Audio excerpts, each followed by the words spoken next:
جو بندہ روحانیت حاصل کرنا چاہتا ہے، اللہ تعالیٰ کا قرب حاصل کرنا چاہتا ہے، اپنی دعاؤں کی قبولیت چاہتا ہے، اس کو چاہیے کہ راتوں کو عبادت کرنا اپنا معمول بنا لے۔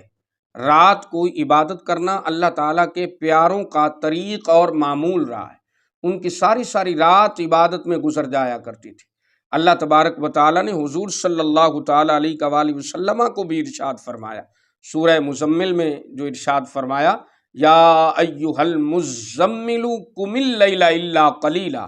اس کا مطلب ہے آقا علیہ الصلوۃ والسلام کی بھی رات اللہ کی عبادت میں گزر جایا کرتی تھی۔ تو راتوں میں شب بارات بھی ایک رات ایسی رات ہے جو اللہ تبارک و تعالیٰ کا اپنے بندوں کے لیے انمول تحفہ ہے۔ اس رات کو اللہ تبارک و تعالیٰ جل مجدہ اپنے بندوں کو بخشش و مغفرت کا پروانہ جاری فرماتا ہے۔ شب بارات کو لیلۃ المبارکہ بھی کہا گیا ہے،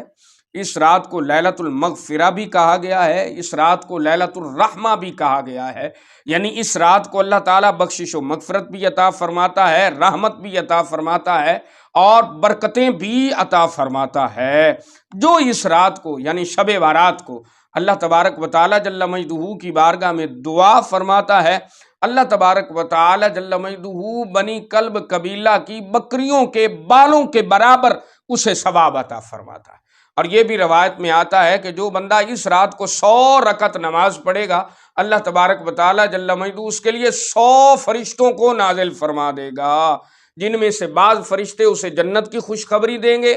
بعض فرشتے اسے جہنم سے بے خوفی کی خبر دیں گے، اور بعض فرشتے اسے شیطانوں سے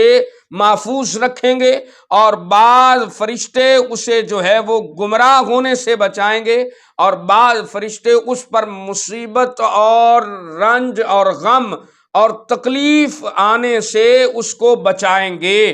تو یہ برکات اللہ تبارک و تعالی شب بارات کو اپنے بندے کو عبادت کرنے کے صلہ میں عطا فرما دیتا ہے۔ جو بندہ اس رات رب کی عبادت کرتا ہے، اللہ تبارک و تعالی جل مجدہ ارشاد فرماتا ہے میں اسے اپنا قرب عطا فرماتا ہوں۔ جو بندہ راتوں کو عبادات اپنا معمول بنا لیتا ہے، رب فرماتا ہے مجھ سے وہ مانگتا چلا جاتا ہے، میں اسے عطا کرتا چلا جاتا ہوں۔